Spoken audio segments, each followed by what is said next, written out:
तो स्वागत है दोस्तों आपका इस वीडियो में। तो आज हम पढ़ने वाले हैं क्लास 9 के सब्जेक्ट इंग्लिश का चैप्टर नंबर 2 और चैप्टर का नाम है द साउंड ऑफ म्यूजिक। और दोस्तों इस चैप्टर को पार्ट 1 और पार्ट 2 में डिवाइड किया गया है। पार्ट 1 जो है वो बताया गया है एवलिन ग्लेनी के बारे में, और पार्ट 2 है जिस पर बताया गया है बिस्मिल्लाह खान के बारे में, the shehnai of Bismillah Khan. तो अभी हम पार्ट 1 पढ़ने जा रहे हैं और बड़ा ही इंटरेस्टिंग सा चैप्टर है। सबसे पहले मैं आपको इसके ऑथर के बारे में बता दूं। दोस्तों ऑथर का नेम है डेबोरा कोवली। ये रहा दोस्तों, ये रही उनकी फोटो। ये है ऑथर डेबोरा कोवली। और अभी हम जिनके बारे में पढ़ने वाले हैं उनका नाम है एवलिन ग्लेनी, जिनके ऊपर ये पूरा का पूरा चैप्टर बेस्ड है। तो ये रही उनकी फोटो। बड़ा ही इंटरेस्टिंग सा चैप्टर है, डेफिनेटली आप लोग को पसंद आएगा। सो चलिए ज़्यादा बिना टाइम को वेस्ट किए जल्दी से अपना चैप्टर स्टार्ट करते हैं। तो ये रहा हमारा chapter, chapter number 2 the sound of music part 1। और क्या लिखा हुआ है, Evelyn Glennie listen to sound without hearing it.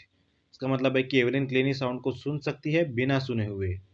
तो अभी आप लोग को लग रहा होगा कि ये कैसे पॉसिबल है, कोई बिना साउंड को सुने हुए साउंड को कैसे सुन सकता है। तो चलिए आगे पढ़ के देखते हैं कि ऐसा क्यों लिखा गया है। तो सबसे पहले हम लोग पढ़ेंगे बिफोर यू रीड। तो देखिए बिफोर यू रीड में लिखा हुआ है, गॉड में have taken her hearing but he has given her back something extraordinary. तो यहाँ पर बोला गया कि भगवान ने उनकी भले ही सुनने की शक्ति ले ली हो, लेकिन बदले में कुछ एक्स्ट्रॉर्डनरी चीज़ें उनको दी गई है। एक्स्ट्रॉर्डनरी मतलब कुछ खास चीज़ उनको दी गई है। What we hear she feel, जो हम सुन सकते हैं उसको वो फील कर सकती है। Far more deeply than any of us, और हम लोगों से कई ज़्यादा बेटर तरीके से वो उसको फील कर सकती है। That is why she express music so beautifully, और इसी वजह से वो म्यूजिक को हम लोगों से भी ज़्यादा बेटर तरीके से एक्सप्रेस कर सकती है, फील कर सकती है। फिर यहाँ पर बोला गया, read the following account of a person who fought against a physical disability and made her life a success story. तो अभी हम एक ऐसे पर्सन के बारे में पढ़ने वाले हैं जो फिजिकली डिसेबल है, जो सुन नहीं सकती है, बट उन्होंने इतनी अपनी लाइफ में फाइट की, इतना संघर्ष किया कि फाइनली वो जो कुछ भी अचीव करना चाहती थी वो अचीव कर पाई और अपने लाइफ में काफ़ी आगे बढ़ पाई, काफ़ी सक्सेस हो पाई। तो चलिए उनकी सक्सेस स्टोरी पढ़ के देखते हैं, ठीक है। तो बोला गया है, rush hour crowd jostle for position on the underground train platform. A slight girl looking younger than her 17-year was nervous yet excited as she felt the vibration of the approaching train. तो दोस्तों यहाँ पर बोला गया है कि आप लोगों को इमेजिन करना है ट्रेन प्लेटफॉर्म, ठीक है। तो बोला गया है अंडरग्राउंड ट्रेन प्लेटफॉर्म। तो अंडरग्राउंड ट्रेन प्लेटफॉर्म की बात हो रही है। रश आवर है, बहुत ही भीड़ है, बहुत ही क्राउड है। और क्राउड क्या कर रही है, जोस्टल कर रही है। क्या कर रही है, जोस्टल। तो जोस्टल का मतलब क्या होता है, देखो जोस्टल का मीनिंग होता है पुश रफली। तो क्राउड जो है जोस्टल कर रही है, मतलब कि पुश कर रही है एक में को। ऐसा होता है ना जनरली, जब भी क्राउड वगैरह हो तो लोग एक दूसरे को धक्का देते हैं। आप लोगों ने तो ऐसा देखा ही होगा कि कुछ धक्का वक्का देते हैं, मतलब ऐसी सिचुएशन हो जाती है, ठीक है। तो रफ पुशली मतलब धक्का देना। सो ट्रेन के प्लेटफॉर्म आप लोग को इमेजिन करना है, बहुत ही भीड़ होगी और लोग एक दूसरे को धक्का दे रहे हैं, रफली पुश कर रहे हैं ताकि वो जगह बना पाए ट्रेन के लिए, ठीक है। फिर उसके बाद में बोला गया है, a slight girl looking younger than her 17 year. एक लड़की है 17 साल की, लेकिन वो 17 साल की लग नहीं रही है। कैसी लग रही है, स्लाइट लग रही है, स्लाइट गर्ल लग रही है, ठीक है। स्लाइट गर्ल का मतलब देखो, मतलब स्लाइट का मीनिंग देखो, देखिए क्या लिखा है। स्लाइट का मीनिंग है स्मॉल एंड थिन। क्या है स्लाइट का मीनिंग, स्मॉल एंड थिन, ठीक है। सो एक लड़की है जो कि बहुत ही छोटी सी लग रही है, थिन सी लग रही है, दुबली पतली सी लग रही है। हालांकि वो है 17 साल की, लेकिन 17 साल से यंग लग रही है, छोटी लग रही है। Was nervous yet excited as she felt the vibration of approaching the train. और जैसे ही वो ट्रेन को फील कर पा रही, देखिए क्या होता है कि प्लेटफॉर्म पर जब भी ट्रेन आने वाली होती है तो आप लोग को पता है कुछ ना कुछ वाइब्रेशन हमको आने लगती है, ठीक है। हमको फील होने लगता है कि अब ट्रेन प्लेटफॉर्म पे आने वाली है।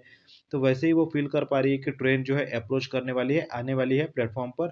तो वो बड़ी ही नर्वस फील कर रही है, साथ ही साथ पे एक्साइटेड भी फील कर रही है। और क्यों, क्योंकि ट्रेन की वाइब्रेशंस वो फील कर पा रही है। तो एक्चुअल में दोस्तों रीज़न ये है कि एक्साइटेड और नर्वस फील करने का आप लोग को पता होगा, जब भी हम कभी नई जर्नी स्टार्ट करते हैं या फिर कहीं पर भी हमारा पहला दिन होता है, हम कहीं जा रहे होते हैं कोई किसी सिचुएशन को फेस करने के लिए, तो ऐसी सिचुएशन में हम जनरली नर्वस होते हैं और साथ ही साथ में एक्साइटेड भी होती ही है। फिर क्या बोला गया है, it was her first day at the prestigious Royal Academy of Music in London and daunting enough for any teenager fresh from Scottish farm. और फिर बोला गया है कि it was her first day, उनका पहला दिन था। कहाँ पर पहला दिन था उनका, प्रेस्टिजियस मतलब famous, royal Academy of music. कहाँ पहला दिन था उनका, रॉयल एकेडमी ऑफ म्यूजिक, जो कहाँ पर है, लंदन में है, ठीक है। तो देखो डॉन्टिंग का मतलब पहले बता दूं मैं आपको, डॉन्टिंग का मतलब होता है फ्राइटनिंग, और फ्राइटनिंग का मतलब होता है डरना। तो बोला गया है कि वो किसी भी टीनेजर की तरह, किसी भी छोटी लड़की की तरह डर रही थी, ठीक है। और फिर बोला गया है कि कहाँ से थी वो, फ्रॉम स्कॉटिश फार्म। देखो कहा यहाँ ऐसा क्यों बोला गया स्कॉटिश फार्म, इसका रीजन है क्योंकि वो जो है कौन, एवलिन ग्लेनी, तो एवलिन ग्लेनी बिलोंग करती है स्कॉटलैंड से।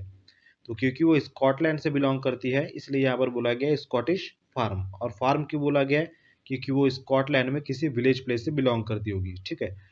जनरली आप लोगों ने देखा होगा कि जो भी लोग जनरली विलेज से होते हैं और सिटी में पहली बार जाते हैं, तो इतनी बड़ी सिटी, इतने सारे लोग, न्यू सा एनवायरनमेंट, तो जनरली लोग नर्वस तो फील करते ही करते हैं, ठीक है।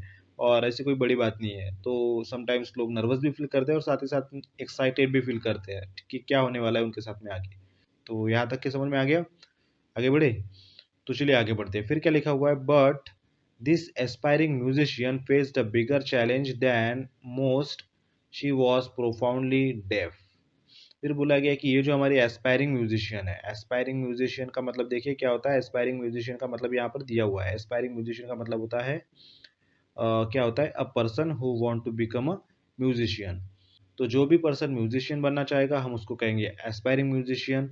जो भी पर्सन डॉक्टर बनना चाहेगा हम उसे कह सकते हैं कि एस्पायरिंग डॉक्टर, ठीक है। तो बेसिकली एस्पायरिंग का मतलब होता है जो भी हम बनना चाहते हैं। तो वो क्या बनना चाहती थी, म्यूजिशियन, तो बोला गया है aspiring musician. Faced a bigger challenge than most, और अभी तक कि उसने कोई भी ऐसा चैलेंज फेस नहीं किया था, लेकिन अब वो ऐसा चैलेंज फेस करने जा रही थी जो उसके लिए डेफिनेटली दुनिया का या फिर उसके लाइफ का सबसे बड़ा चैलेंज हो। देखिए क्या लिखा गया, शी वॉज प्रोफाइनली डेफ। वो क्या थी, डेफ थी। डेफ मतलब आप लोगों ने सुना होगा, डेफ का मीनिंग होता है बहरा होना। तो वो बहरी थी, वो सुन नहीं सकती थी, उसकी हियरिंग सेंस जो थी वो कम्प्लीटली लॉस हो चुकी थी। और दोस्तों यहाँ पर एक मीनिंग वर्ड यूज किया गया प्रोफाउंडली, तो प्रोफाउंडली का मीनिंग होगा मोस्टली, ज्यादातर, या फिर हम कह सकते हैं काफी हद तक। तो वो काफी हद तक, ऑलमोस्ट, मोस्टली डेफ थी, ठीक है। तो फिर पॉइंट नंबर 2 में देखिए क्या बोला गया है, पॉइंट नंबर 2 को पढ़ के देखते हैं। बोला गया है कि Evelyn Glennie loss of hearing had been gradual, ठीक है।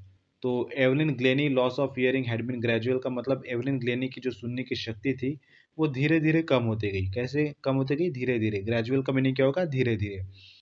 ऐसा तो बिल्कुल भी नहीं था कि वो बचपन से बिल्कुल बहरी पैदा हुई और वो सुन नहीं पा रही थी। It is not like that. चलिए आगे बढ़ के देखते हैं। फिर बोला गया कि her mother remember noticing something was wrong when the 8 year old Evelyn was waiting to play the piano. तो उनकी मदर ने पहली बार नोटिस किया कि कुछ तो भी गलत है, कुछ तो भी प्रॉब्लम है एवलिन के साथ, जब वो 8 साल की थी, ठीक है। देखते हैं कि जब वो 8 साल की थी तो उनकी मदर ने क्या नोटिस किया। तो उनकी मदर बोल रही है कि उन्होंने क्या नोटिस किया, कि जब उनको पियानो के लिए बुलाया गया, देखिए क्या बोला गया, was waiting to play the piano, they called her name and she didn't move. तो उनकी मदर बोलती है कि जब उनको पियानो के लिए उनकी वेट की जा रही थी और जब उनका नाम बुलाया गया तब उन्होंने ऐसे देखा कि वो वहां से उठी नहीं, अपनी जगह पर से उठी नहीं। पियानो के टर्न के लिए जब उन्हें बुलाया गया तो वो अपनी जगह से हिली ही नहीं, उठी ही नहीं, ठीक है। तो ऐसा क्यों हुआ होगा कि उनका नाम बुलाया गया, उनका नाम लिया गया और वो अपनी जगह से नहीं उठी। डेफिनेटली शायद उन्हें सुना ही नहीं आया होगा, डेफिनेटली उसे सुना ही नहीं आया होगा। तो ये चीज उनकी मदर ने पहली बार नोटिस की जब वो 8 ईयर्स की थी, ठीक है। चलो आगे बढ़ के देखते हैं क्या लिखा है। So I suddenly realise she hadn't heard, says Isabel Glennie. और तब उनकी मदर बोलती है, देखो यहाँ पे आई क्यों यूज किया गया, आई मतलब मैंने सडनली रियलाइज किया। मैंने सडनली रियलाइज किया मतलब उनकी मदर बोल रही है, ठीक है। उनकी मदर बोल रही है कि मैंने सडनली रियलाइज किया कि उसने सुना नहीं था, शी हैडंट हर्ड, उसने सुना ही नहीं था। ऐसा कौन बोल रही है, सेज इसाबेल ग्लेनी। ऐसा किसने कहा, इसाबेल ग्लेनी ने। इसाबेल ग्लेनी कौन है भाई, उनकी मदर है, ठीक है। So she is the mother of Evelyn. For quite a while, Evelyn managed to conceal her growing deafness from friends and teachers. तो फिर यहाँ पर लिखा गया है कि थोड़े टाइम के लिए ऐसा हुआ कि एवलिन जो है अपने इस बहरेपन को अपने दोस्तों से और टीचर से कंसील कर पाई। क्या कर पाई, कंसील। कंसील मतलब होता है छुपाना। तो थोड़े टाइम के लिए उसने ये चीज़ अपने दोस्तों से और टीचर से छुपा के रखी, ठीक है। But by the time she was 11, जब वो 11 साल की हो गई, she mark sorry her marks had deteriorated. तो जैसे ही वो 11 साल की होगी उसके मार्क जो है वो डिटोरिएट होना शुरू हो गए। अब डिटोरिएट होना शुरू हो गए मतलब क्या, देखो डिटोरिएट का मतलब होता है बिगड़ना, तो हम ये तो नहीं कहेंगे कि मार्क बिगड़ना शुरू हो गए, हम कहेंगे कि उनके मार्क्स जो है कम होना शुरू हो गए, रिड्यूस होना शुरू हो गए, ठीक है। तो पहले वो 8 साल की थी, तब उनके मदर ने पहली बार रियलाइज़ किया, फिर जैसे-तैसे उन्होंने 3 साल तक के इस बात को एवलिन ग्लेनी ने छुपा कर रखा अपने दोस्तों के साथ में, टीचर के साथ में। हालाँकि उनकी मदर ने पहले ही नोटिस कर लिया था, ठीक है, जब वो 8 साल की थी। तो 3 साल निकालने के बाद में जब वो 11 साल की हुई, तब उनके मार्क्स देखे गए तो मार्क्स लगातार डिटोरिएट होते जा रहे थे, कम होते जा रहे थे। तब क्या हुआ, हर headmistress urged her parents to take her to a specialist। तो तब क्या हुआ, उनकी जो हेड मिस्ट्रेस थी, ठीक है, यहाँ पर देखिए लिखा हुआ है हर headmistress urge her parent to take a specialist. तो उनके हेड मिस्ट्रेस ने अर्ज किया मतलब क्या चीज़ होगा, अर्ज मतलब रिक्वेस्ट करना, तो उनकी हेड मिस्ट्रेस ने अर्ज किया, अर्ज मतलब रिक्वेस्ट करना, रिक्वेस्ट किया उनके पेरेंट को कि वह उसको किसके पास में लेके जाए, स्पेशलिस्ट के पास में। किसके पास में लेके जाए भाई, स्पेशलिस्ट के पास में लेके जाए, ठीक है। फिर उसके बाद में देखिए क्या लिखा हुआ है, it was then discover that her hearing was severely impaired as a result of gradual nerve damage. और बाद में वहां पर जब स्पेशलिस्ट के पास में उसको लेकर जाया गया तो वहां पर ये पता चला कि उसको जो है सीवियरली इम्पेयर्ड हो गई है। सीवियरली इम्पेयर्ड मतलब उसकी सुनने की शक्ति, देखो सीवियरली का मतलब होता है बहुत ज्यादा, इम्पेयर्ड का मतलब होता है वीकन, ठीक है। ये देखिए यहाँ पर इम्पेयर्ड का मीनिंग भी दिया हुआ है, इम्पेयर्ड का मतलब होगा वीकेंड, वीकेंड। तो वीक मतलब कमजोर, राइट। तो बोला गया है कि उनकी सुनने की शक्ति सिवियरली इम्पेयर्ड हो गई थी, सिवियरली मतलब बहुत ज़्यादा, इम्पेयर्ड मतलब कम, वीक हो गई थी, तो बहुत ज़्यादा वीक हो गई थी। और किस वजह से हुई थी भाई, ग्रेजुअल नर्व डैमेज की वजह से। तो उनकी जो हियरिंग सेंस थी वो नर्व डैमेज होने की वजह से almost she was not able to listen at all, वो कुछ भी नहीं सुन पा रही थी, पूरी तरीके से उनका हियरिंग सेंस डैमेज हो गया था, okay. They were advised that she should be fitted with hearing aids and sent to a school for the deaf। और फिर उन डॉक्टर लोगों ने मतलब जो भी स्पेशलिस्ट थे जिनके पास में एवेलिन को लेकर जाया गया, उन्होंने एडवाइस दी एवेलिन को, मतलब एवेलिन के पेरेंट्स को, कि एवेलिन ने अब क्या यूज़ करना चाहिए, क्या फिट कर लेना चाहिए अपने कानों में, हियरिंग एड्स। हियरिंग एड्स मतलब हियरिंग इक्विपमेंट डिवाइसेस। तो आप लोगों ने देखा होगा कि बहरे लोग जो है वो इक्विपमेंट यूज़ करते हैं, हियरिंग इक्विपमेंट यूज़ करते हैं ताकि उन्हें अच्छे से सुनाई आए। तो यहाँ पर डॉक्टर ने भी वही सजेस्ट किया कि एवलिन को हियरिंग एड्स मतलब कुछ इक्विपमेंट, कुछ डिवाइसेस लगा लेना चाहिए अपने कानों में, और उन्हें कहाँ सेंड कर देना चाहिए, स्कूल में। लेकिन किन लोगों के स्कूल में, डेफ लोगों के स्कूल में, मतलब कि बहरे लोगों के स्कूल में अब एडमिशन करवा देना चाहिए एवलिन का, ऐसा डॉक्टर ने सजेस्ट किया। तो फिर देखिए इस पर क्या रिएक्शन आता है एवलिन का। तो एवलिन क्या बोलती है, everything suddenly looked black says Evelyn. तो एवलिन ने क्या बोला, जैसे ही मैंने ये चीज़ सुनी तो एवलिन बोलती है कि मेरी आंखों के सामने पूरा ब्लैक सा हो गया, पूरा ब्लैक सा हो गया। मतलब देखिए हम बोलते हैं ना, हम कुछ समझ, हमारे साथ में जब भी कुछ बुरा होता है तो हम बोलते हैं कि मेरे आंखों के सामने पूरा अंधेरा छा गया, मैं कुछ भी सोच नहीं पा रहा था, कुछ भी समझ नहीं पा रहा था कि मेरे साथ में क्या हो रहा है, कितना बुरा हो रहा है, मतलब कि माइंड काम नहीं कर रहा था। सो ऐसी सिचुएशन होगी उसके सामने कि वो थोड़ी डेफिनेटली सैड तो हुई होगी, डिप्रेस हुई होगी, कुछ भी समझ में नहीं आ रहा होगा कि अचानक से क्या होगा, क्या हो गया कि अब मैं सुन नहीं पाऊंगी, तो कैसे मैं म्यूज़िक को सीख पाऊँगी, ठीक है? अगर किसी को म्यूज़िक सीखना है तो बेसिकली डेफ़िनेटली अगर वो सुन नहीं पाएगी तो म्यूज़िक कैसे सीख पाएगी, ठीक है? म्यूज़िक की दुनिया में कैसे इक्विपमेंट्स प्ले कर पाएगी। तो उसी वजह से एवलिन जो थी वो काफ़ी नर्वस हो गई थी। She was feeling very nervous at that time. That is why she was saying like that everything suddenly looked black. आपको दोस्तों अब क्या लगता है?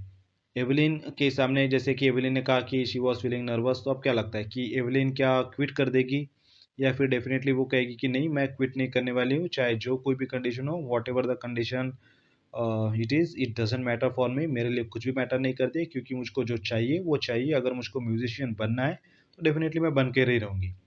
तो क्या लगता है आपको, एवलिन अपने अपने लाइफ में हार माना होगा या डेफिनेटली कि हार नहीं मानी होगी? दोस्तों आई होप कि आप लोग को पॉइंट नंबर 1, 2 और चैप्टर का इंट्रोडक्शन डेफिनेटली समझ में आ गया होगा, और स्टोरी भी आप लोग को अच्छी लग रही होगी। तो पॉइंट नंबर 3 के लिए आप लोग को इसका नेक्स्ट पार्ट देखना पड़ेगा। आई होप कि आप ये वीडियो एंजॉय कर रहे होगे और आपको पढ़ने में भी मज़ा आ रहा होगा। और अगर अभी तक के आपने चैनल को सब्सक्राइब नहीं किया हो तो चैनल को सब्सक्राइब भी कर दीजिए, ताकि जितने भी आने वाले वीडियोज़ हैं वो आपकी स्क्रीन पर मतलब कि नोटिफिकेशन वगैरह आते रहे, so that you never miss the latest video, okay. और साथ ही साथ में अगर वीडियो अच्छा लग रहा हो तो लाइक भी ज़रूर कर दीजिए, ताकि मुझको भी थोड़ा मोटिवेशन मिले कि आप लोग हाँ डेफिनेटली इस वीडियो को पसंद कर रहे हैं, सो दैट मैं आप लोगों के लिए कुछ और भी अच्छी वीडियोस बना पाऊँ। सो चलिए फिर मिलते हैं नेक्स्ट वीडियो में, तब तक के लिए टेक केयर, बाय बाय।